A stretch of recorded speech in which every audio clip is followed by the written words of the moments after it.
Welcome, welcome. Good morning, Elizabeth, Cathy, Uzai, Kulaba. Good morning, welcome. Thank you for joining us this morning. Feel free to use the chat to introduce yourself as well. Let us know the name, the institution you represent in, what part of Africa you're joining from. Good morning, Yakubu. Good morning, Tagro. Good morning, Luis. Welcome to today's session. Good morning, Peter. Good morning, Mbidde. I do hope I'm pronouncing our names perfectly. Welcome, welcome. Thank you so much for joining in. Also, feel free to use the chat to introduce yourself. We would like to know your name, the institution you're representing, and the country you're from as well. Good morning, Abby Christine from Kenya. Thank you for joining in. Welcome, Foster, from the School of Mind and Metallurgy of Gabon. Welcome. Good morning, Powell from Zimbabwe. Thank you so much for joining in. We look forward to the insights as well share from your end. Good morning, Bertrand. Good morning, Pondwani. Good morning. Or good afternoon as well, depending on the location you're joining in from. Good morning, Ayodele. Good morning, Oshunkele. Good morning, Daniel. Welcome. Thank you very much for joining in early as well. Welcome, welcome. So feel free to let us know the organization, where you're joining in from. We'd also like to know what's that one thing you're looking to gain from this session. Feel free to share. What's that one thing that you're looking to gain from this? Is it an insight on how to restructure your innovation hub? Is it an insight on how to access funding, how to build partnerships that help your hub scale and thrive? Let us know that one thing that you are looking forward to learning in today's session. Good morning, Rose. Welcome. Okay. All right. Thank you very much, everyone, for joining in. Feel free to continue to introduce yourself. We would love to know the people we are interacting with. Shukurat says, learning more on sustainable innovation. Amazing. So you're at the right place. Well done. Welcome, Lydia. Thank you very much. Okay. So we can keep on introducing ourselves in the chat, but we would love to maximize your time and ensure that there's a great value add throughout the entire session. So welcome once again. It's a great pleasure to have you all on here. So go to the previous slide, please. So this is a virtual webinar, a virtual session. So we are not seeing you face to face in person. So we would love if you can turn on your camera. That way we get to put faces to the names and it boosts the interactivity of this session. So though we are miles away, it would feel like we're still in the same room. And like I said, feel free to introduce yourself in the chat. You never know who you can come across in your country, in your region, and across the continent. So this is an opportunity to get to know more institutions and more individuals that are playing in your space as well. All right. Next slide, please. Yes, so just some ground rules for the session. So like I said, it would be great if you can switch on your camera. It will be amazing to see each person that we're interacting with and having this session with. We encourage you to participate actively. The HEI ecosystem is not a one-man show. We all play a part in the growth and the sustainability of the system. So please feel free to share any thoughts, suggestions you have as the session is ongoing. Use the chat box as well to ask questions that you may have. But just to ensure that the program runs smoothly. So your questions will be collated, and after the panelist session, we'll run through as many questions as we can. So definitely feel free to leave in your questions in the chat as we go along and address various topics and various things within our topic for today. And then also to manage and control the room, our microphones will be muted except the panelists and the moderator, which is myself. This is just to ensure that we can all hear clearly the insights being shared and derive the value add that is being given as well. All right. Thank you very much. Next slide, please. Okay. So for our French audience, we definitely want to make sure that you are gaining real time as well. So this is just a guide on how to access the French channel on this live webinar. So if you prefer to listen in on the session in French, if you look at the bottom of your Zoom platform, you would see a world icon, and under it says interpretation. If you click that icon, you would see the French option. So after clicking the French, please confirm that you also tick the option that says mute original audio. So when you mute the audio, you will no longer hear my voice. So if you leave that unchecked, you'll be hearing the French, and then there'll be a subtle overlay of my voice on that, which could be an interruption on your end. So select French, select mute original audio, and then you will be directed automatically into the French channel where you'd hear all the insights shared in French. Okay, thank you very much. Next slide, please. Okay, so just an introduction of myself. So we can have a bit more information on who is moderating today and can put a face to the name as well. So my name is Etim. I'm Associate Project Manager here at EyeCity Africa. So I work across the development focus projects that we have with the HEI Innovation Practice, Creative Innovation Practice, our entrepreneurship and employability activities as well. So over the years of work so far, I've been able to use the work done, research, program design to offer high impact projects, and been able to serve over 8,000 entrepreneurs from across 45 African countries. So it's my great pleasure to be here moderating this session, and I look forward to the value add that we're about to have a deep dive into. Okay, next slide, please. All right. So for some of us, this may be our first touch point with EyeCity Africa. For some of us, we have been in the earlier Q1 session that we had. So just to give us an introduction of who EyeCity Africa is and the work we are doing through the innovation practice, the HEI innovation practice. So we're a development consulting firm. Our core areas of expertise have the human capital and research projects in international development, higher education, which this webinar falls under, digital innovation, entrepreneurship, and the creative space.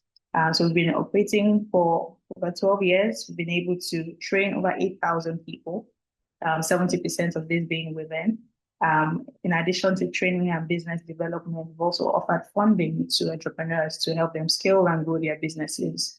Been able to impact over 200 HEIs and been able to do this across over 50 African countries, just showing the Pan-African approach that we have to playing a role in the development of Africans and then specifically within HEI institutions as well.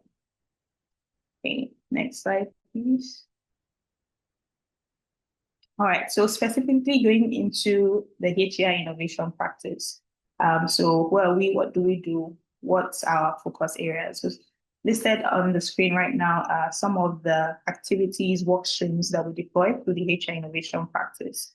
So we have targeted innovation programs, focus on ecosystem building and needs assessment, innovation hub and fab lab design, strategic planning and development as well of innovation hubs within the HEIs, funding structure and support. So we're aiming to more or less be a support system, end-to-end support system for higher education institutions across Africa, and empowering them to be able to drive innovation and entrepreneurship at any scale for their students and for the youth within their organizations. Next slide, please. Okay, so what are our 2025 objectives? So community strengthening. There will be more conversations around this later on in the webinar. Research, conducting research to understand what's going on in the ecosystem, what are the gaps, what are the key actors playing a role in closing these gaps, what are the future initiatives or actions needed to ensure that the solutions being deployed are not just short-term, but long-term, and even outlive current activities. and then technical support for various institutions, whether it be in research to formalization, technology transfer offices. What is the technical support needed for each institution on a country level, on a regional level, and then also across the continent? And then access to finance. How do we access finance funding to be able to implement all these ideas and ensure that we go from ideation to operation and implementation, and also scaling beyond the current implementation as well. Next slide, please. Okay, so right before we go into the moderation session, we would love to introduce you all to our panelists for today.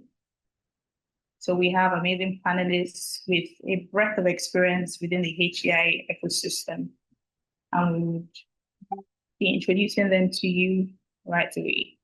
So firstly, we have Dr. Shukurat Bello. She is an esteemed entrepreneurship and business management expert with over 20 years of experience within entrepreneurship, academia, and also community development.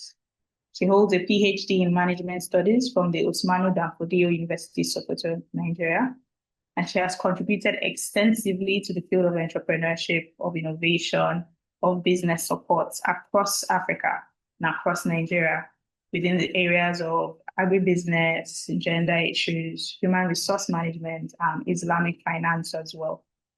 Thank you so much for joining us, Dr. Bello. Good morning, everyone. Thank you for having me. Thank you so much. I look forward to engaging with you in the panel itself. Thank you. You're welcome. Next slide, please. Okay. All right. So now we have Mr. Jude Adejuwon. So he's the lead of CcHUB Namibia and also the Higher Education Innovation Practice at CcHUB. So he works at the trifecta of collaboration between academia, government, technology, and industry to drive research, commercialization, and innovation across African continent. He has a background in public policy and governance, and with this expertise has been able to collaborate with organizations such as the UNDP, UNESCO, and Nigeria's Federal Ministry of Communications and Digital Economy. It's a pleasure to have you with us, Jude. Thanks, Emem, for having me. Looking forward to this. All right, thank you very much, Jude. Next slide, please. All right, next we have Dr. Cathy Mbidde with us, the manager of the Makerere University Pod at the Makerere University. So she's a researcher, mentor, coach in entrepreneurship, trainer, and an innovation management expert with over 20 years of experience and has worked on various interventions across the continent as well as in Europe. She has supported a wide group of youth, women, refugees, and people with disabilities, giving them the entrepreneurial know-how needed to thrive and scale in their various fields of work. It's a pleasure to have you with us, Dr. Cathy. Thank you. Nice meeting you all. I'm looking forward to sharing. Thank you. Thank you so much for being with us, Dr. Cathy. And last but definitely not the least, we have Mr. Abate Hailu with us. He's a lecturer and a business incubation advisor at Hawassa University. So Mr. Abate is an entrepreneurship and business development expert, also a coach, advisor, and consultant, and focuses on innovation and entrepreneurship. He's dedicated to improving the entrepreneurial potential of individuals, of youth, and ensuring that they have all the needed knowledge to leverage their strengths, build their businesses, and also achieve their goals. Thank you so much for joining us, Mr. Abate. Thank you very much for the introduction. Nice to meet you all.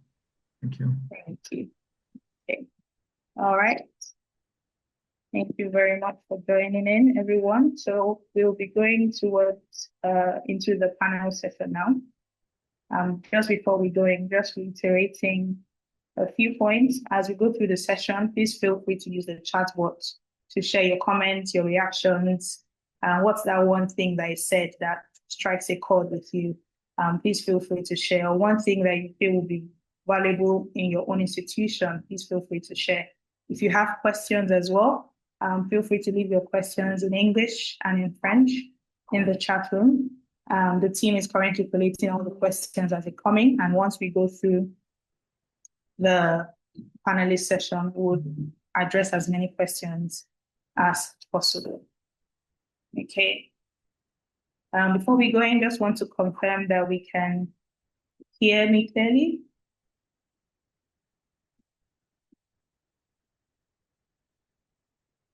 Okay, and see Rose nodding. All right, if at any point there are any issues hearing, please feel free to let us know via chat as well. Okay. All right, thank you so much for joining. Okay, so we are looking at the topic of how to structure and sustain innovation hubs within our higher education institutions. As we know, the African youth is growing at a positively alarming rate, so I say. So there is a need to ensure that we equip the African youth with the skills, the knowledge, the know-how to ensure that they are entrepreneurial. Yes, we can look at job provision, but then let's move from the mindset of I'm searching for a job to I am creating a job for myself as well as for my community, my country, my region. So now we're looking at how can innovation hubs within HEIs be structured to be the knowledge providers to these African youth in funding, in partnership, in actual organizational structure. What's the best way to set up an organization to thrive, and also not just thrive in the short term, but ensure that this is sustainable. Now, in the next 5, 7, 10 years, 20 years, there's a track record of continued success and even learnings that we can transfer across regions, across the continent, and dare I say, export globally as well. Okay, so our first question, let's get into the meat of the matter. So over to you, Dr. Cathy. So you are managing the Makerere University Innovation Pod, which is one of the mature university hubs within the continent. So from your experience, could you let us know what models of innovation hubs seem to be the most effective in African HEIs, and why do you think these models are the most effective? Okay, thank you, Etim. And thank you, everyone. Yeah, I'll just re-echo. I'm managing an innovation hub at Makerere University within, which is the largest university in Uganda, quite traditional. Now, when you look at, I wouldn't say that there is a specific model, but the best model for a hub in a university is one that blends in terms of intervention. Because an innovation center within a university is mainly to provide support mechanisms for transforming what has been learned in an academic institution. Students tend to do their research. We have scholars, we have researchers. So how can they be supported to transfer their knowledge in form of their research into products and services that are needed by the community? So at the end, you'd note that most of our universities across, the focus has been on how much can we teach, how much can we research, but after the research, the work is shelved. Which has now created that huge quagmire regarding unemployment. So in this scenario, the innovation centers, the innovation hubs come in to close that gap. How can an undergraduate student, a bachelor's student, or a master's student, or even a doctoral student conduct research and transfer their research into a job by providing a product or service? Now that calls for commercialization, that calls for support, that calls for partnership, that calls for the need to have systems and structures that can support these researchers, these innovators, to be able to move their ideas and develop products or services that can actually be created. So at the end, we shall have companies created. That will be the ultimate goal. We shall have jobs created. We shall have employment opportunities at all different levels, whether it is in humanities, whether it is in the science area, whether it's in technology or engineering. So for me, I think an approach of a blended kind of innovation center that provides training, that provides incubation, but the ultimate should be the decent employment for all those participants within these spaces or incubatees, innovators, and researchers. Yes, thank you so much. All right, thank you so much, Dr. Cathy. So from what you've said so far, these innovation hubs are the middleman between research and ideation, and then business implementation, as well as employability, entrepreneurship. Just having a deep dive into your expertise with Makerere University. So what would you say was a turning point in going through that blending process or that blending structure?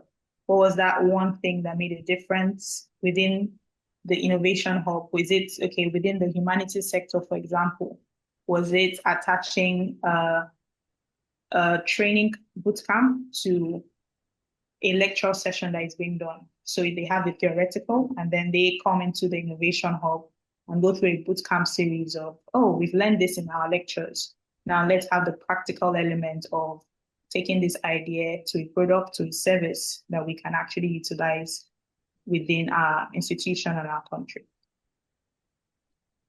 Okay, thank you so much. I think the first turning point is when we celebrated 100 years.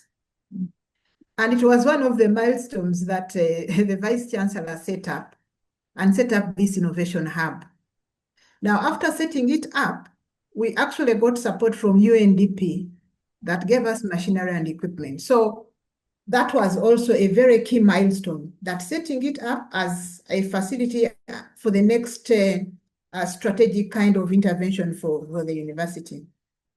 So we set up in 2022. We get a very huge grant from UNDP, and then we're able to even set up spaces where students can come in. We have a 10-maker space ranging from, and it is a multidisciplinary space. We have food tech, we have a textile, we have a card room, we have electrical, we have a multimedia studio, we have a CNC workshop for metal, wood, plastic. So what has really happened since then, we have been able to support students shift from their research, transform what was a research project. They come into the space, they are able to prototype, develop their projects within the space from that research they have started. And by last year, we were able to have 5 companies that have been created, which is really a very huge milestone. I'll just mention just a few of those. One of it was a student who was looking at developing an irrigation system to support small farmers. And currently, we've been able to register the company. The student is employing over 5 staff. And I think 2 months ago, I was able to get a government project to implement in one of the regions. Now, that is quite impressive of such a space to be able to see how transformation can take place from what was a student's research to now a company which is employing. So this student is not looking for employment. But along the way, the other key aspect that comes out is we do provide for intellectual property protection along the way. And we also do resource mobilization to get them some small funds sometimes, once available, to be able to take off. We also have a student who has developed, this is from a pharmacy student, who has developed a treatment for malaria. And end of July, we are concluding the clinical trials. So we have been able to support in terms of the legal aspects, the regulations, because a student will not be able to access a fund to conduct clinical trials. But through that support, we are able to write them letters, meet some of these offices. So they are able to conduct this, but then develop a product. So out of this, we have also been able to register a company, which is going to start the production upon the approval from the Ministry of Health once the drug is actually out.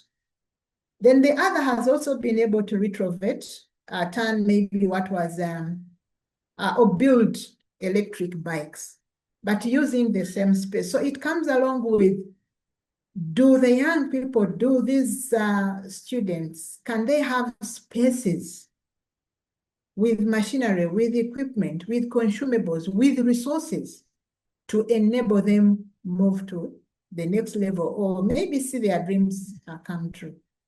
So it is our biggest achievement is being able to start to register companies and protecting some of those ideas where we have some trademarks.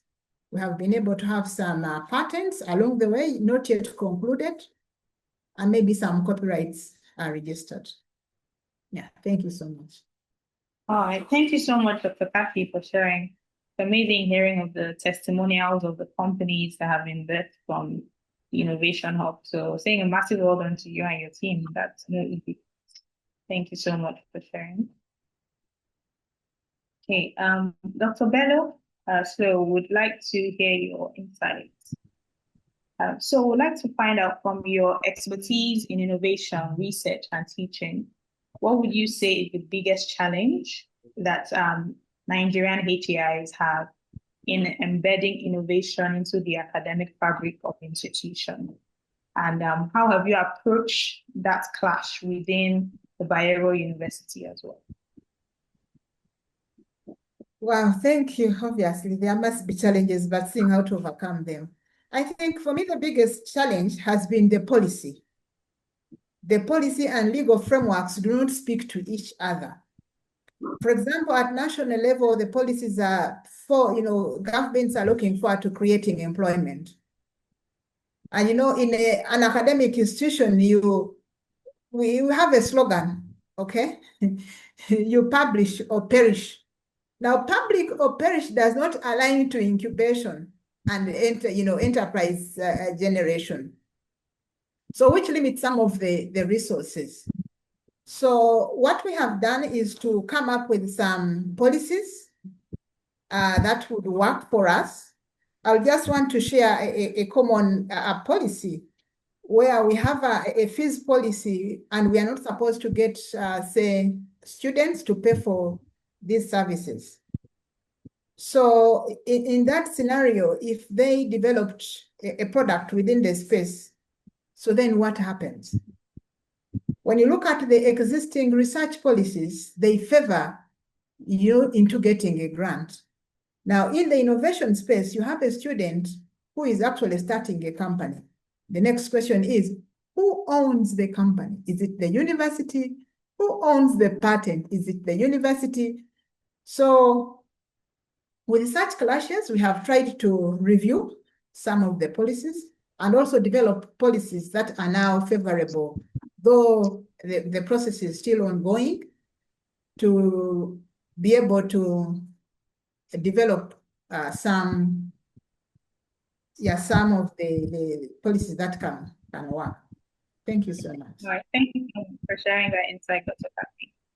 Thank you very much. Dr. Bello, confirming if you're with us, seems you're freezing on my end. Yes. Good morning once again. Thanks you for having me here. I would like to start that the Bayero University.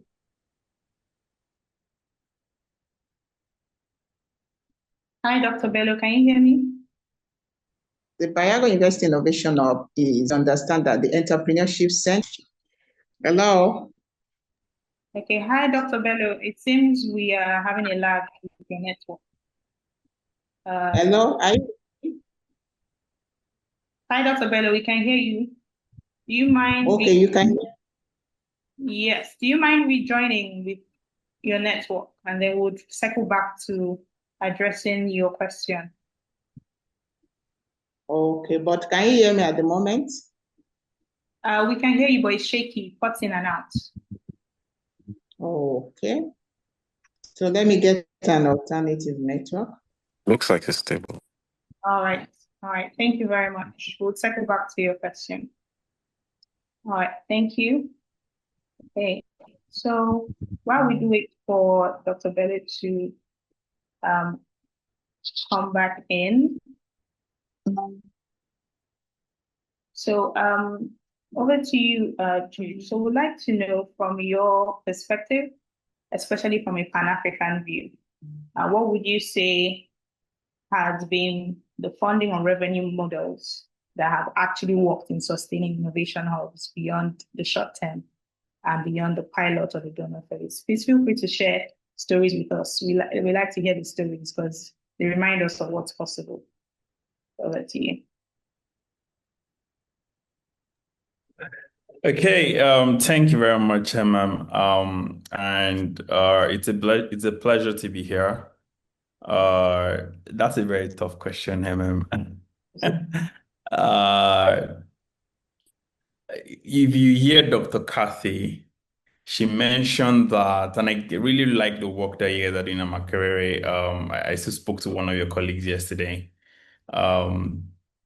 But you see that majority of the traction for university innovation hubs usually starts with a partner. In some instances, industrial partners. In some other instances, development partners. And because this kind of partnerships are time-based, what then happens is when the project is over, when the project timeline is over, the hub is handed over to the university, and it almost then feels as though the university has to make magic happen in sustaining the innovation hub.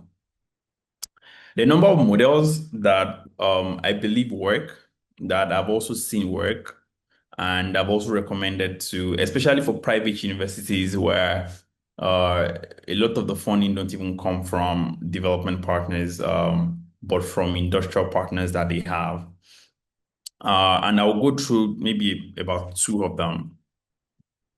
One is the innovation hub itself has to have a business model. Most of the times, let me start this first point this way. About 2 weeks ago, I was giving a presentation at TED Fund in Nigeria. A TED Fund planned,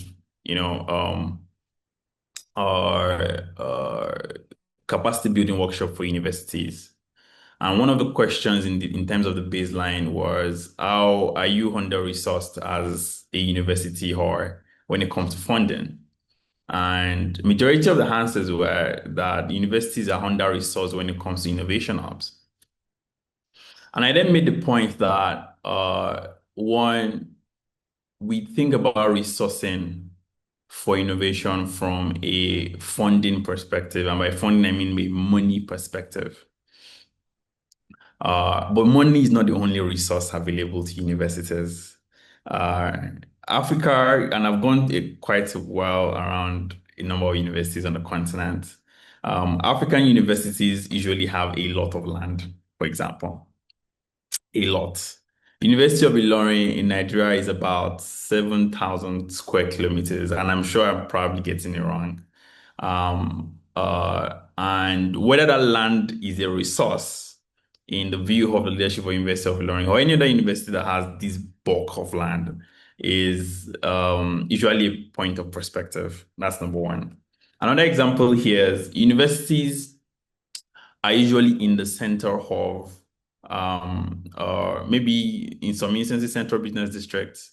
in some instances in the capital for the countries or for the states where they are residents, and surrounded by commercial entities and industries. And of course, universities also then have infrastructure, a lot of buildings that accommodate either offices or students or PhD students. And that in itself is another resource, to just point out this under-resourcing point. And my response, which is also one of the things I want to highlight here, is an innovation hub's business model has to factor in some of the resources that the university has that can then be monetized through that process.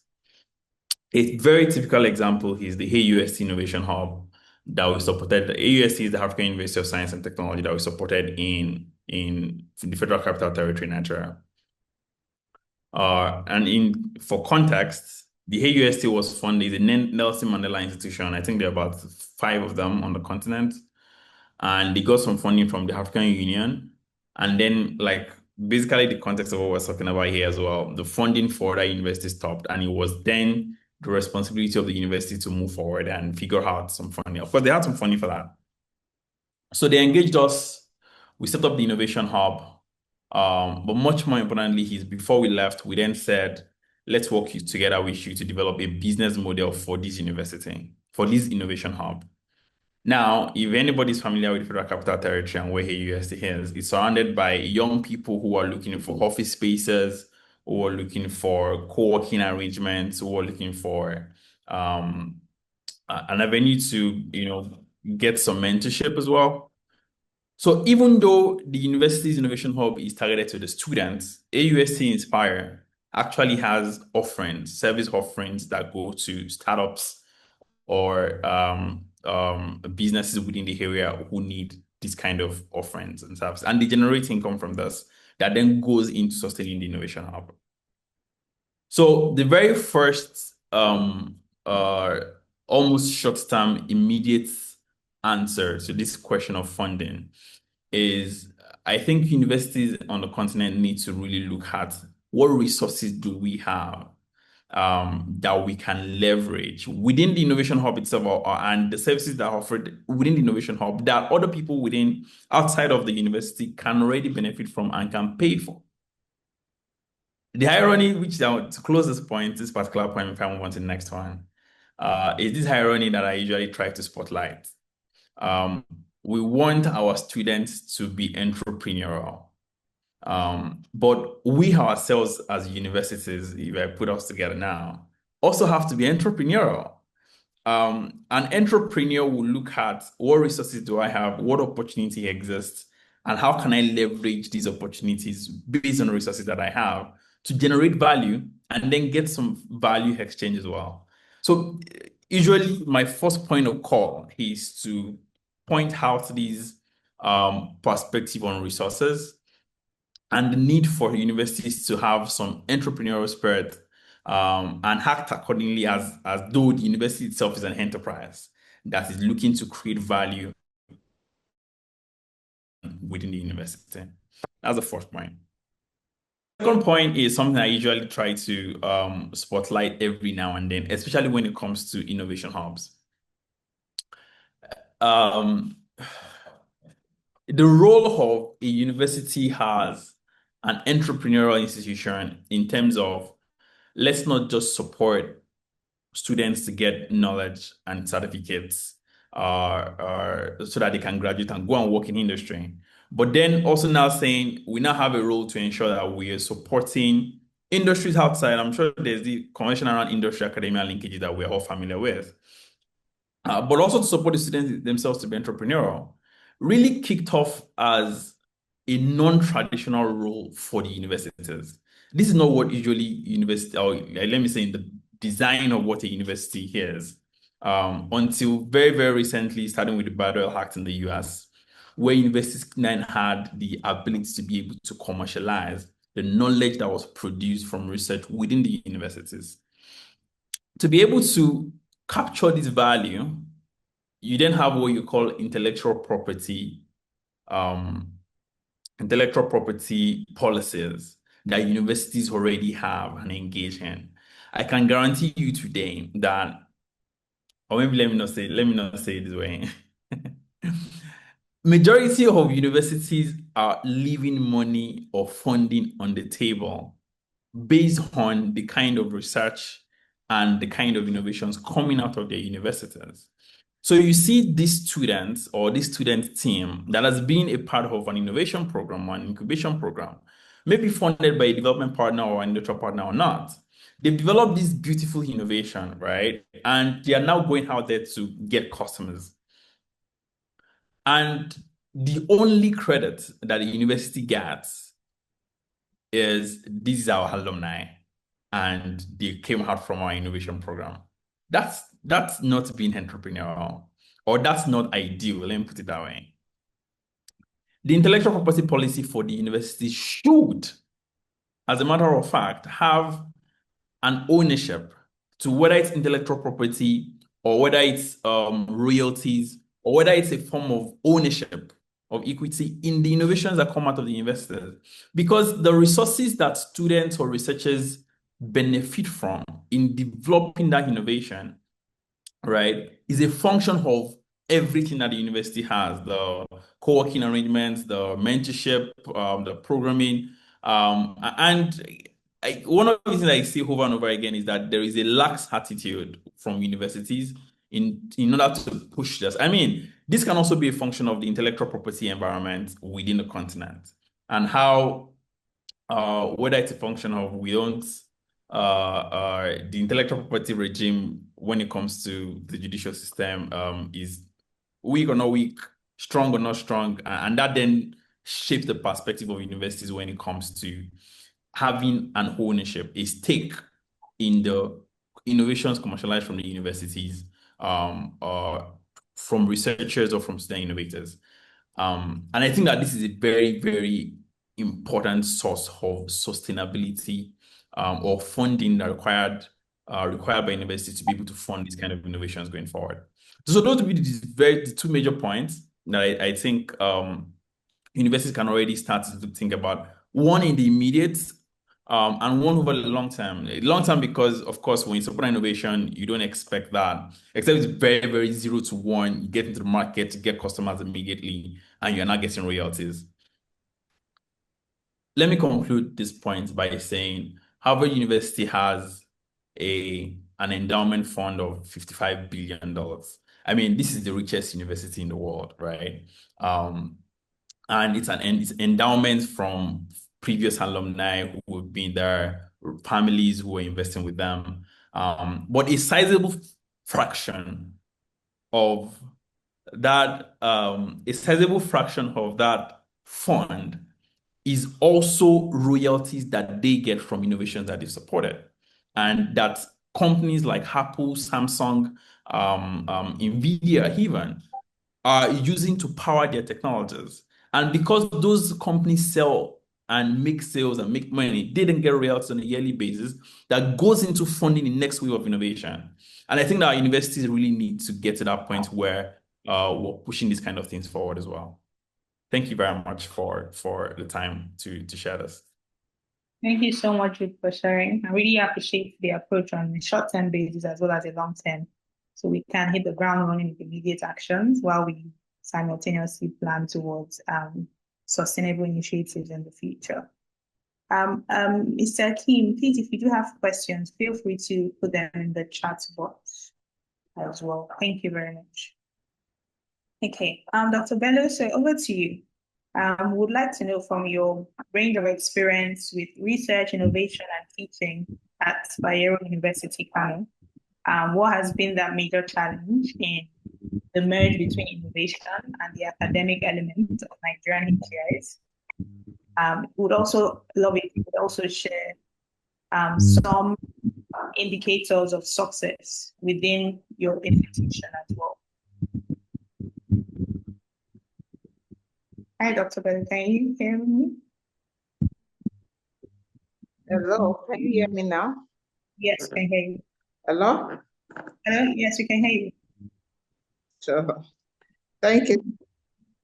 Okay, thank you so much. I think the first challenge we have is that of infrastructure, because even as at now, I'm using two different internet, personal internet, and it's not really effective. So within the university, we have some lacking, though in the innovation hub, we have a specific, I would like an internet connection for the hub. We may not really have issue within the hub, but outside the hub, if you want to work in your office or in your hostel as a student, you may be having that challenge. Infrastructure is one of the area we need to work on.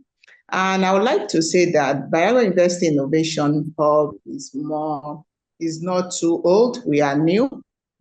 But one thing I want you to realize that our entrepreneurship center has been there for close to 2 decades, and we have been nurturing students in different areas.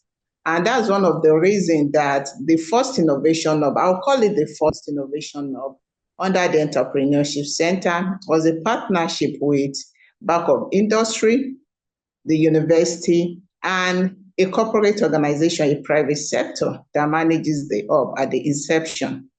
Then after that, we were able to have some other hubs.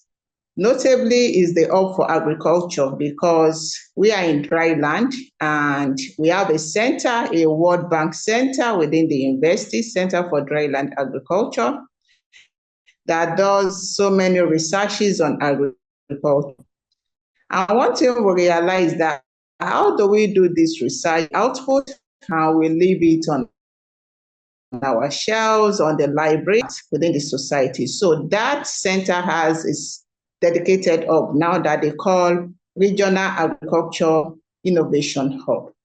And they are there to commercialize output from the center. So, and again, I may want you to know that we have an approved center from TED Fund that is going to take care of the region, the Northwest region. Is going to be hosted by Bayero University, Kano. And again, we have a new center too that will be coming for the IDAS program on innovation in digital creative enterprise. Why I'm giving you this background is that every sector, every faculty may need to have a dedicated hub, because what we have realized is that you cannot house everything in one place. But the Entrepreneurship Center is there to coordinate all these activities. And I may want you to understand that we have another center for reproductive health that is really looking at innovation in the health sector. And we have seen a lot of faculties, researchers that have come up with innovation. But one thing I want to understand is that when we started from the BOI, BUK Innovation Hub, we focused more on digital. But at the end of the day, we are now re-examining our model, because based on where we belong, this is Northern Nigeria, that may not really work. Innovation is not only about tech. So what we want to focus now is more of non-tech innovations for entrepreneurs. I'll give you an example, 2 examples from my own student, because in the business school, I was the pioneer coordinator of entrepreneurship. We have been doing this informally to nurture and support our students. I have a student that is into processing, and now she has really concentrating more now is on tomato, and their market, they are even targeting the south, not even the northern Nigeria, because we have tomato here. After processing, they will take it there. And I have another one in the creative sector.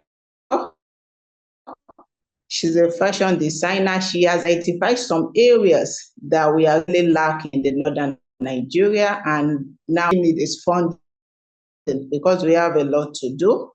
This is the most populous state in the northern Nigeria. We have a lot of talents. How do we support this talent? We need funding. And based on what we have at the moment, we have partnered with international organizations, corporate organizations, even institutions, government institutions that are really helping us to support our population. And at the same time, I want us to understand that funding, but we still have this gap between the town and the GAM, between the academia and the industry. I want to use the word trust because it seems there's little trust between the two, because they said academia are just there to write paper and publish, but the industry too, they are not really coming. So we are trying to build that gap, because the model, in our refined model, what we are going to do is co-create, let's diagonalize.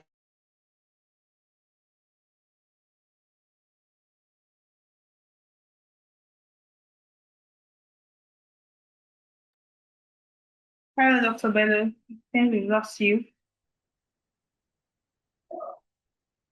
Okay. Just confirming that we can also hear me. Okay. All right. Okay, we lost her. Okay, so while she rejoins, Mr. Abate would like to get your thoughts. So from your perspective, looking again, following up from what Mr. Jude shared in, that merge between short-term implementation and long-term sustainability. So for most early stage hubs tend to struggle with the sustainability elements. But how would you advise institutions to balance short-term wins like a startup showcase or an immediate funding that has been secured with long-term revenue and relevance? How do we ensure that in decades to come, our institutions are still thriving, still supporting the students, and then ensuring that we go from ideation to business implementation, product services for many, many students to come? Yeah, thank you. Thank you for the chance, and I'm happy just to happen on this gathering. So I really appreciate those who make this happen. And my perspective, especially on sustaining this incubation hubs, entrepreneurship innovation hubs. Of course, it is nice.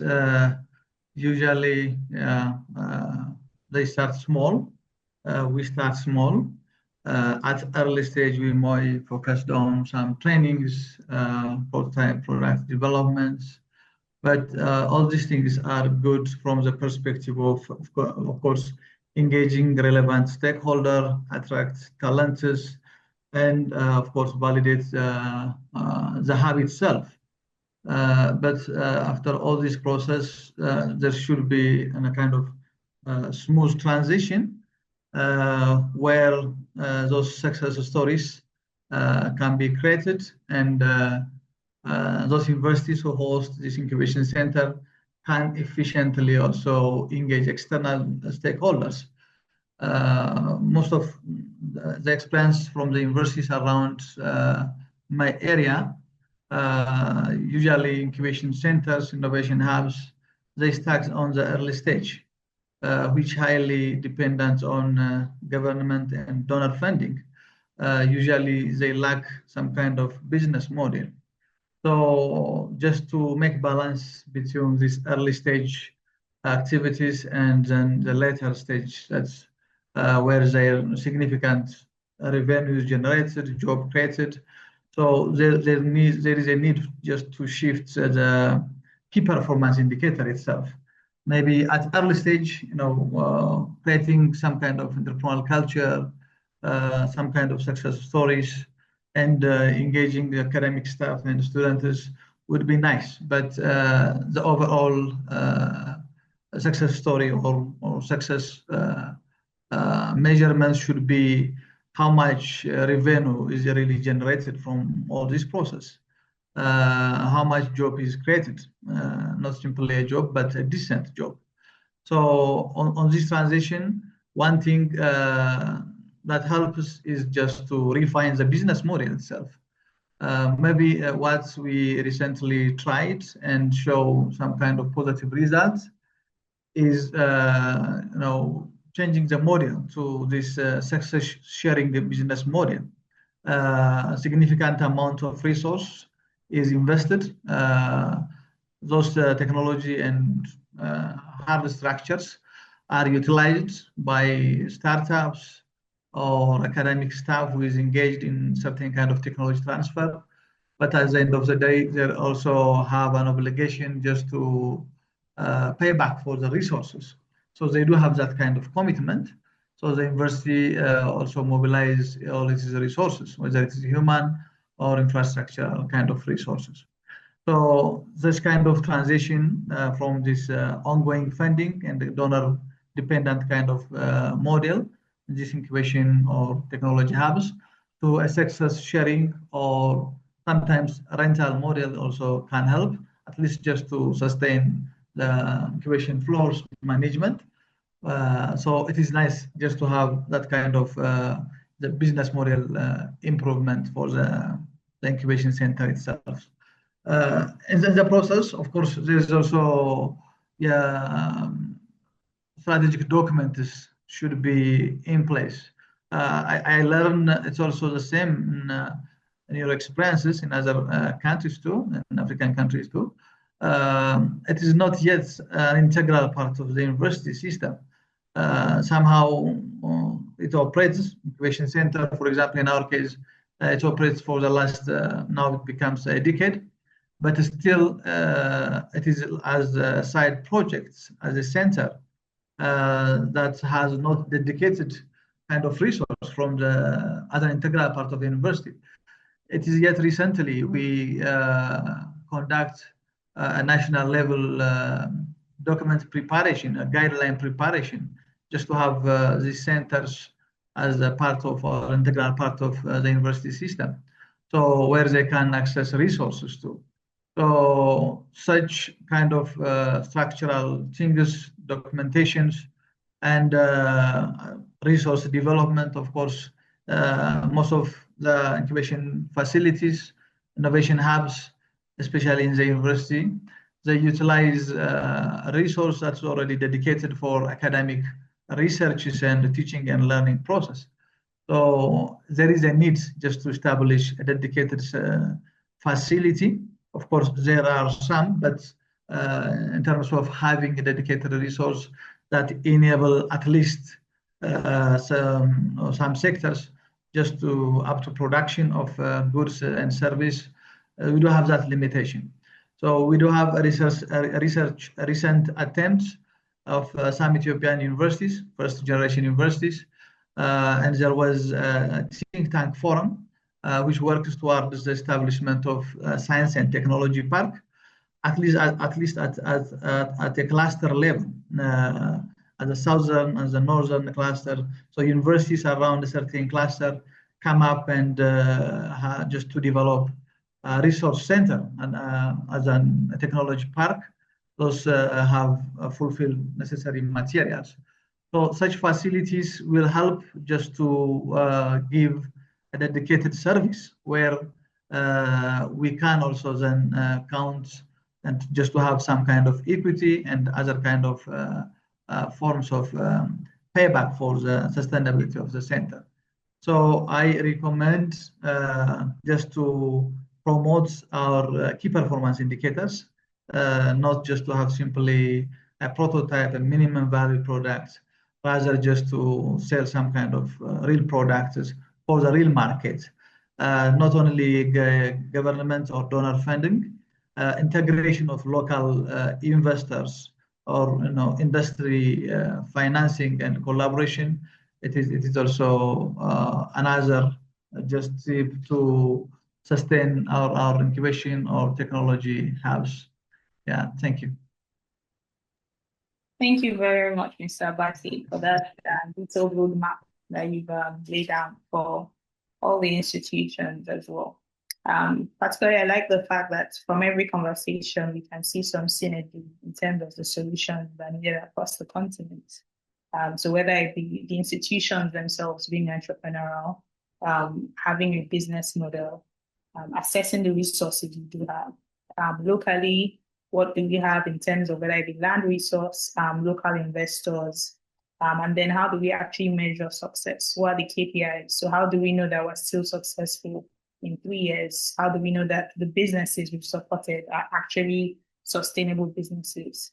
Having those metrics would help the organization structure itself to provide the resources needed to meet these targets. as well as ensuring that the entrepreneurs or the student entrepreneurs in this case thrive beyond even just the touch points of interfacing with the innovation hubs at the university. Okay, so welcome back again, Dr. Bello.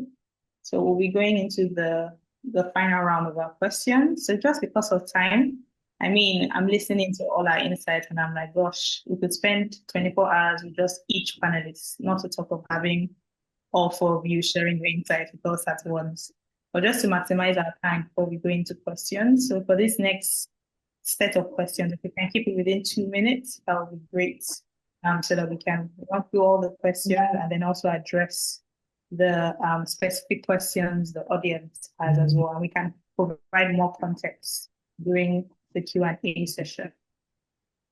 Okay, all right. So, Dr. Bello, on your end, so we'd like to know how at the Bayero University, how are the success indicators measured within your institution? And even specifically, are there non-traditional success indicators that you look at to measure the evolution of the hub and the work that you do? Okay, thank you so much. We have some metrics we use, and most specifically, how many of these spin-off do we have per year? That's one way of knowing that is our efforts fruitful. At the same time, how many people are we able to train? Because like the ideation program, you need to train staff and researchers on how to come up with ideas. Some of them are talented, but they may not really know the way to go about it. So we want to know how many people are being impacted in terms of generation of ideas. In terms of prototype too, we want to know how many prototypes will we be able to define in a given year. Before we do that, normally we have a KPI on the number of metrics we need to have, and at the same time, our impact within the community. How many people outside the university has really benefited from what we are doing? And we have other training and capacity programs. We normally focus more on women because in that part of the country, women are at disadvantage. They are underserved. So we want to know at a given training, how many women are we able to impact on? And we have the mentorship sessions too. We want to know how many mentors were we able to onboard in a given year and what impacts do they have on the mentees and how many of these mentees have moved from point A to point B. Were able to scale up their processes. Thank you so much. Thank you. Thank you very much, Dr. Bello, for sharing. It's great to hear how you measure the impact, not just for the entrepreneurs and for the institution, but even at a community level as well. Just showing that sustainability, social sustainability element as well. Okay, Dr. Cathy, similarly, we'd like to know how you evaluate success within your incubation pod. And with this success, how do you communicate this value to the university leaders or funders as well? Thank you so much. Yeah, we also use, I think, almost quite similar methods. One is, first of all, the number of programs we have introduced to students in the different platforms. Our other measure is the number of partners coming on board. Makerere University is a public university. So most of the work we do is a kind of societal oriented. So the number of partners and MOUs we've signed, because partners also influence how far we can do or what we could do. Then our other measure is the number of industry partners. We do a lot of industry linkages. And what we are seeing from the industry linkages, we are now able to see two forms of distant employment.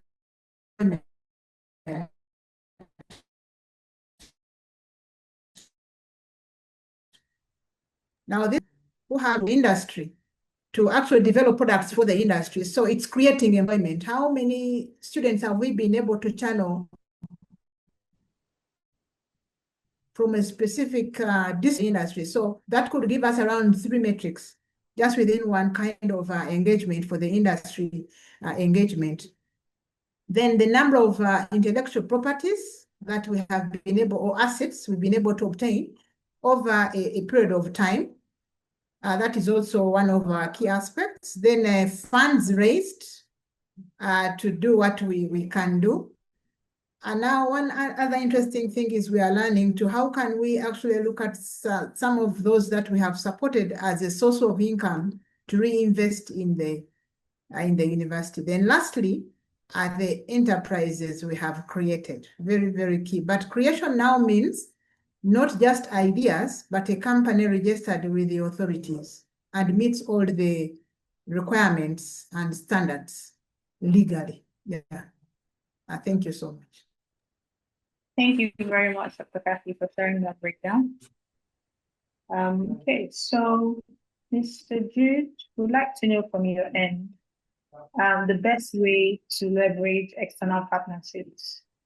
So how can an academic institution partner with the private sector, with the government, with support organizations such as CcHUB without losing their core essence of educational mission to the students? Okay, I said I was going to set a 2-minute timer, so I don't run foul. One of the things that I think that universities are very good at is partnerships. Ironically, I don't think there's any university that we've worked with and we asked, how many MOUs do you have with industry partners? And the list is not more than 40, except it's a new university. The difference, however, is partnerships with industry. Let me start from that, which is, I think, what I'm kind of biased towards. Is usually in at least the ones that I've seen, a corporate social responsibility perspective. In terms of if it's a very huge corporate, can you build us a lab? Or if it's a medium corporate, can you support our innovation office? Or do we have a partnership to ensure that some of our students are doing internships in your organization? But you can go beyond that because private sector partners specifically want to make profit. And if you think about private sector perspective from a profit-making angle, a lot of what currently happens within the university when it comes to knowledge production or research can actually support these private sector companies to either cut costs, or it's a new methodology that's helping them do what they're doing much, much better, or open up new markets because there's now a new innovation somewhere that's opening up these new markets for these private sector companies. So my answer in terms of private sector companies would be to deepen the partnerships with, even if it's just already existing private sector industry players that you already have MOUs with. In terms of, I've now run 2 minutes, please give me 1 extra minute. In terms of entrepreneurship organizations and development partners, one way that I've seen to work is when it is very, very clear. For example, let me use Bayero University, for example, with the Unipods and HEIs.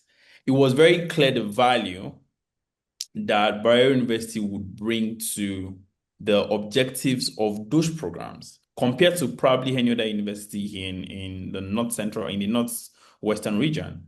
And I think articulating, and this is a very strong point I want to make, articulating a competence area or a value area from a university is usually very, very critical when working with development partners. So if UNDP, for example, wants to set up unipods, right?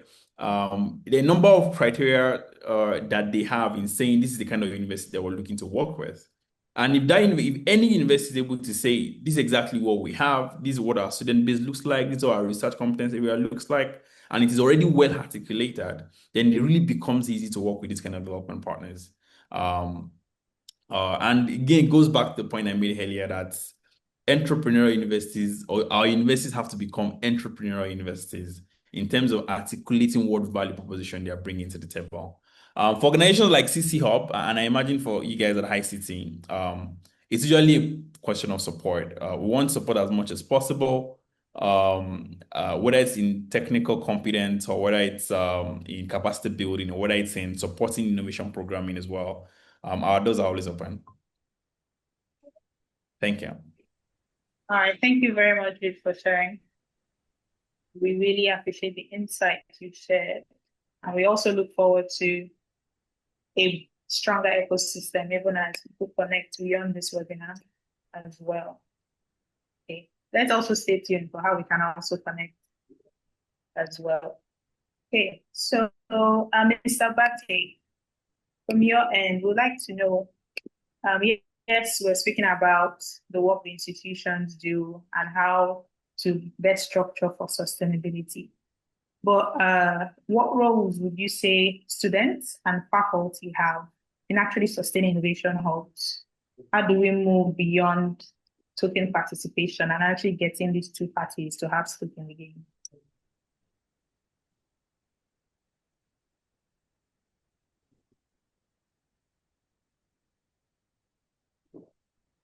Mr. Basti, you're muted. No, sorry. I just disconnected for a second. Can I? Okay, would you like to ask the question? Yes, please. Okay. Yeah, so I was saying we discussed about the innovation hubs, ensuring you're structured well, and everything that can be done from an institutional perspective of the innovation hub. But now I wanted to get your perspective for students and for faculty groups as well. What role do you think they can play in sustaining the innovation hub? How do we move from these parties having token participation to actually having a stake in the game and partnering with innovation hubs as well? Yeah, that's good. Thank you.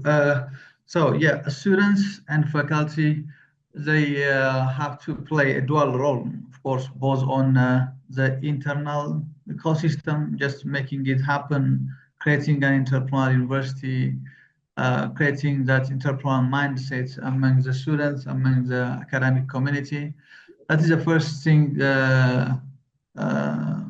it is expected from students and faculty, because that is where everything is poured out.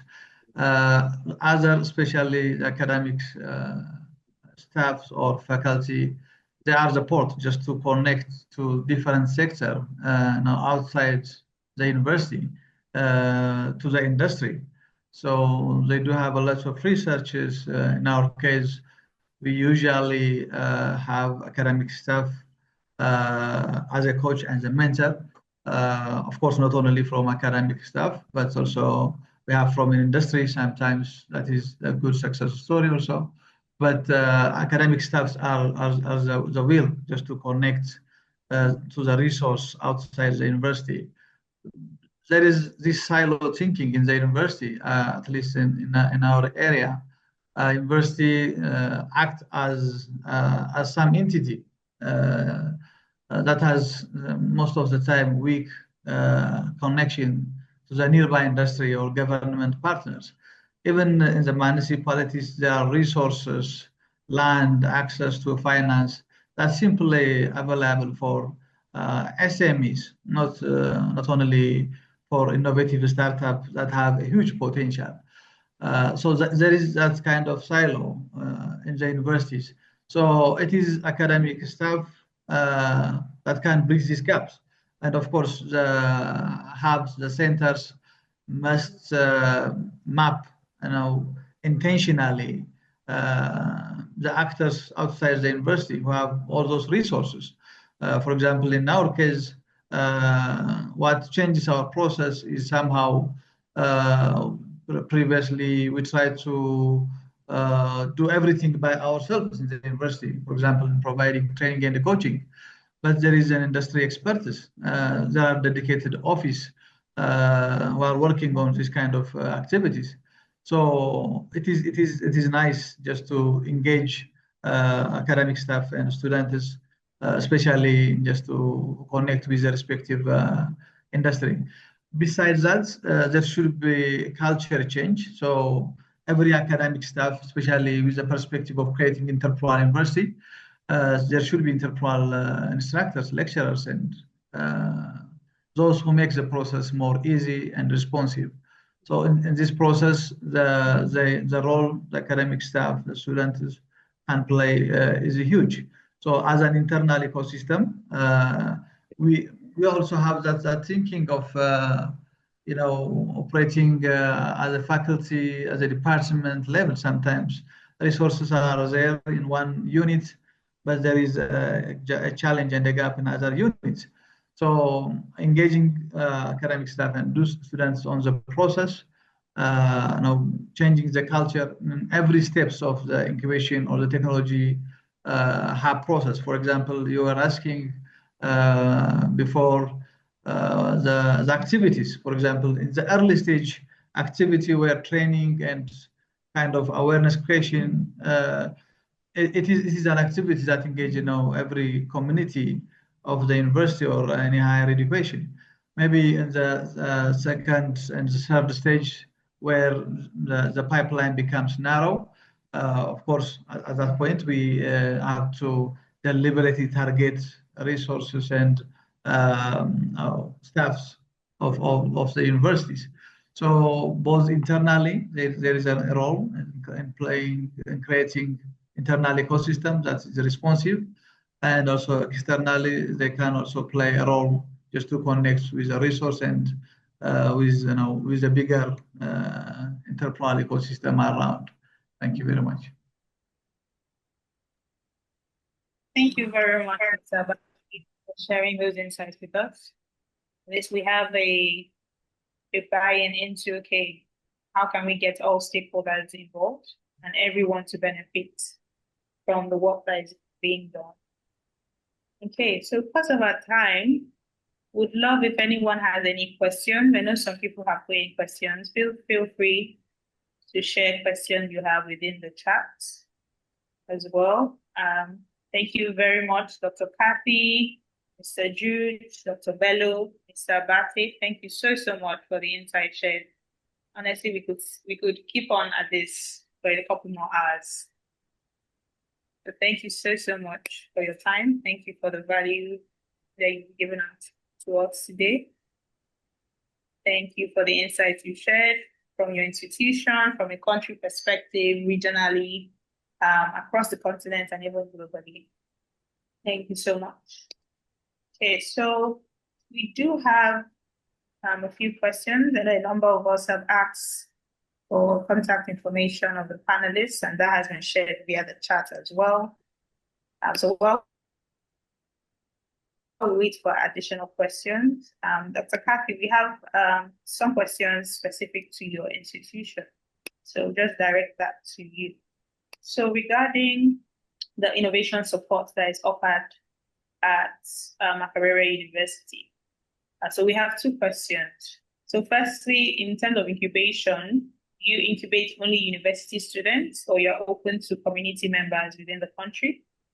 And then secondly, your support in terms of research to commercialization, is it only limited to the science field or you're open to other fields as well? Well, thank you so much. Yeah, Makerere University is a public university. I'll re-echo that. So we support students, staff, and the community. So, and we have actually had several projects that we have been able to incubate that are not university students. One of the examples I gave is a school dropout who we've been able to support. So the Innovation Center is at the center in terms of our ecosystem. As you walk in, we support you with our technical expertise or even link you up with them. So we support every individual. We've also supported Africa. We have hosted over 23 African countries at the Unipod for benchmark purposes. So we are a Pan-African kind of a center facility. Yeah, and still the second question was research to commercialization. Is it for only science? No. This is innovation. Innovation comes from everywhere. In the introduction, I mentioned that our facility is a multidisciplinary facility.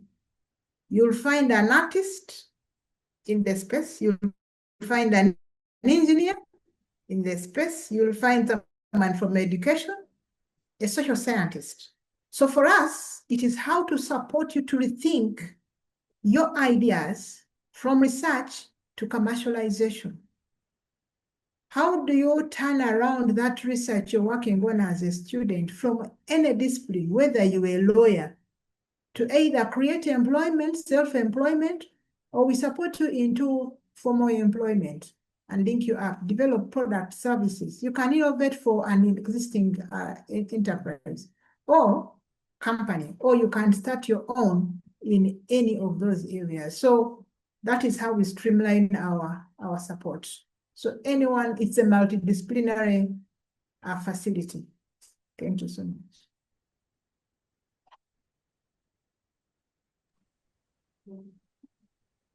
Thank you very much for sharing, Dr. Cathy. We look forward to the future innovations that will come out of Makerere University as well. Okay, so next we would like to find out, so Dr. Bello, if you can share from your perspective, Mr. Abate as well.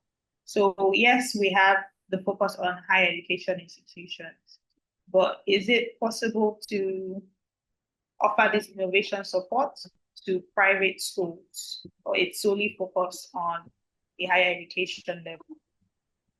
That's a question from one of our attendees.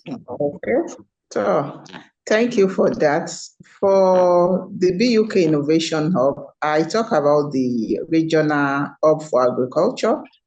In that space, we have people from outside the university community. Even in the BOI BUK Hub, we have people from outside the community, because what we realize is that there are some skills our students don't have. So those that are coming from the private sector is like they augment it, they work together in teams. And that's what we have been doing, because you cannot do without the community. You cannot do without the corporate organizations. So in our own model, we work together closely with the private sector. So, and everyone is welcome. If you have an idea, we are there to nurture you and to make it reality. Thank you. Thank you. Thank you very much. Hello. Please, just to add some points here. In terms of targeting, we also work, as already Dr. Cathy mentioned, we have a segment for academic staff who have a research finding and want to commercialize it in different forms as a spin-off or startup. We have for students actively engaged in our university, but also there is also a room for a community. Anyone from the community who have such solution, that center is open also just to host them. But also we have also different modalities. For example, one experience that we have is this need-driven kind of incubation program. We here in Hawassa, we do have an industry park. For example, that industry park has its own challenges, and they put their challenge for the crowd just to get some kind of innovative solution for it. There was a situation where this paper waste was a problem, and there was a situation where they do have this industrial sludge that is a byproduct for this water treatment plant. So they do have a stock of it. They don't have any option of what you call removing it. So what we did is we put it for the crowd, for the community, for the university and external community, but with this pipeline of incubation program where they can propose a solution and they can develop that solution just to solve that industry problem. So by this model, we try to put on the table the industry's problem, and we onboard the crowd through different calls where they propose a solution. So yeah, by doing that, we try to make ourselves relevant for the industry, and also the industry also have their own contribution on this process. So this is experience that we have also in our side. Thank you. All right, thank you very much for sharing, Mr. Okay, so for our last question for today, Mr. Jude, so we'd like to know, in the case where an institution has not been able to secure funding yet, how would you advise a leverage technology as well as their business support initiatives to actually train their students to have an entrepreneurial mindset and also create businesses, even though they haven't secured funding yet? Thank you very much for this question. Funny enough, I got this question last week as well. The first thing to know here is, and I imagine that majority of the innovation hubs are, or for example, Makerere or Bayero University, or from Mr. Hailu, for example, already do this. The first step in a fund-trapped environment is to develop internal capacity for innovation programs and entrepreneurship education. And that might include a number of lecturers within the university who already have this skill, because it's one thing to teach entrepreneurship in class, the modules. It's another thing to actually be able to walk a student entrepreneur through the different stages of entrepreneurship. There are a number of methodologies to use for this kind of, which is one of the things that we, for example, in CcHUB, for every innovation program that we support within a university, human-centered design and design thinking is one of the core pillars of the venture process. And it breaks down into a lot of other things. But my first recommendation is to build internal capacity to be able to implement innovation programs and entrepreneurship education. That's the first step.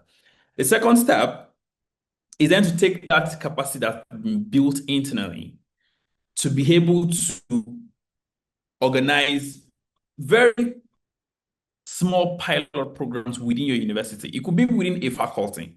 I like one of the points that Dr. Bello mentioned around the different departments and different faculties and how innovation plays out in those different sectors. So it could be, for example, in a faculty of medicine, for example, and say, how are we thinking about new technology tools or new technology solutions for digital access to healthcare? And an innovation challenge comes out of there that is just focused on that faculty. It could even be, say, 4 or 5 teams, right? And it could be partnering with organizations that already have this capacity to be able to do these programs as well at a very small scale, manageable environment where the prize winning for the innovation challenge or the hackathon is not money, because you don't have that. And when that happens, the third step, which is really very critical, is now actually sharing the outcomes. One of the things that I think Dr. Bello was also the one who mentioned this around industry-academia linkages, is that right now on the continent, there is a perception gap that universities are just publishing research for publications and getting promotions and graduating students, and that's pretty much it. The capacity to be able to look at a challenge within industry, for example, a private sector organization, and then offer actually an innovative solution that private sector organization can benefit from and actually profit from, that perception currently does not exist. The way to shape that perception for your university or for your institution is to be able to share the outcomes from these pilot innovation programs that you've already instituted and that you've already been able to carry out, and showcase the kind of solutions that come out of that. And that in a way then builds up the kind of credibility that you need to be able to secure funding, especially even from development partners. Or in some instances, huge corporates that have interest in that particular area. I think I tried to mention something the last time I spoke, and I want to mention it again, which is in a fund-trapped environment, you also want to clearly communicate your competence area. University of Oxford, for example, in the UK, is very known where, like, there are 2 or maybe say 3 higher education institutions in England that are top mind for any corporate that's interested in virology or vaccine production. University of Oxford, Liverpool School of Tropical Medicine, and one other LST here. When it comes to research and industry academia linkages in this area, your first point of call is to think about these universities. And that's because they've already been able to deepen their expertise in this area and communicate to the industry players or to the other partners that when it comes to this aspect, this is exactly what we're very, very, very good at. And when you do kind of innovation challenges or innovation programs that support entrepreneurs within these sectors, when you're sharing those outcomes, it is clear to the stakeholders that you need funding, because funding also comes from people, right? And the people who have the individuals or the organizations who have this funding have objectives to be able to move something forward. So one thing I usually recommend at the very early stages, especially if it's like a university that's not maybe as big as Makerere in Uganda, which is really very huge yesterday, or does not have access to public funding, is say, can you recognize 1, 2, 3 competence areas within your institutions that when you then go out with these innovation programs and you're sharing outcomes, the kind of stakeholders that you're able to map, that you're able to sharing these outcomes with, can already see the competence that you have within your institution to be able to drive innovation within these sectors. And that way, it is easier to link industry academia linkages to funding that then supports even more of these kind of programs in your universities. And that way, more students then get to benefit from these kind of programs as well. That would be my formula or my recommendation in terms of what do you do in a fund-strapped environment. Ultimately, it's about communicating value, because, like I said, I think I've said it like 2 or 3 times now, I won't say it again. Our universities have to become entrepreneurial institutions. And if there's anything we all know about entrepreneurship, is that an entrepreneur is someone who creates value. So what value can you immediately create and communicate to the stakeholders who have these kinds of fund when it comes to innovation programming or when it comes to entrepreneurship development for your students? That would be my take. All right, thank you so much, Jude, for sharing. And we look forward to us making big strides from the little spaces we may be starting from. Okay, so we've come to the end of this amazing session. Thank you so much, Dr. Cathy. Thank you very much, Dr. Bello, Mr. Abate, Mr. Jude. Thank you so much for your time. These insights have been invaluable, to be very honest. So we look forward to the entire audience leveraging the wealth of expertise that you've shared with us, and then also scaling their innovation hubs and ensuring that next time we have this webinar and in the future times we'll meet over decades, that will be many, many testimonials to share as well. Thank you so much for your time, and we look forward to meeting with you again very soon. Thank you very much. All right. Have an amazing day. Have a great day. Thank you. All right. So Thank you, everyone. thank you, Dr. Bello. Okay. So if we can all share in the chat, I know we've all been sharing our insights, suggestions. Let us know how today's session has been for you. Then also, if you would love that you could share your feedback with us via the link that is shared in the chat. So let us know your thoughts on today's session. What has been beneficial for you? What's that one takeaway? What has been your takeaway from this session? What's that thing that, okay, we're going to hit our planning board with my team and begin to see how we can implement this into our own institution. So the feedback form is shared in the chat. Please feel free to share as well. Additionally, we all know that we cannot thrive in silo. So we'd like to also invite you to join the Ignite HEI community. So the form to be onboarded into that community is also being shared in the chat.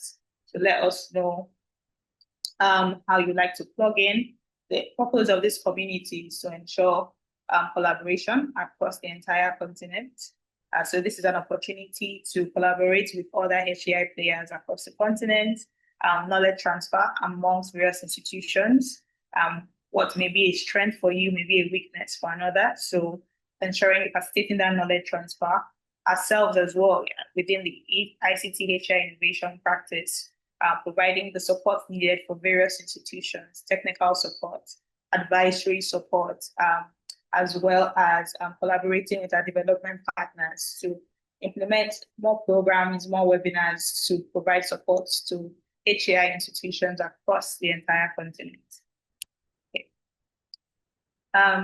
Then for just to make sure we are aware as well, so we will all receive recordings of this session so that we can always go back to the content and the learnings. In addition to that, we'll also reshare the feedback form and the community form as well, so that you can share your feedback and also be part of the Ignite HEI community. Just also something to keep in our awareness for future. We do have a bootcamp upcoming, a HEI bootcamp. So it's a tailored bootcamp for offering insights and values to the HEIs within our network, as well as HEIs playing across the entire African continent. So this is also another reason to join our community, so get that early bird access information to this bootcamp and the other opportunities that we have in the pipeline. Okay, thank you so much everyone for joining in. Dr. Michael, thank you for sharing your feedback. We really do appreciate it. Thank you very much, Noah, for sharing your feedback as well. Thank you to our panelists. Yes, they were truly amazing. Thank you very much, everyone, for joining in. We appreciate you spending some of your time with us, and we look forward to continued collaboration, continued conversation with you all in our community and in future programs we have in the pipeline. Thank you so much, and we're wishing you an amazing rest of the afternoon, an amazing rest of the day from all of us at the EyeCity HEI Innovation Practice. Thank you so much.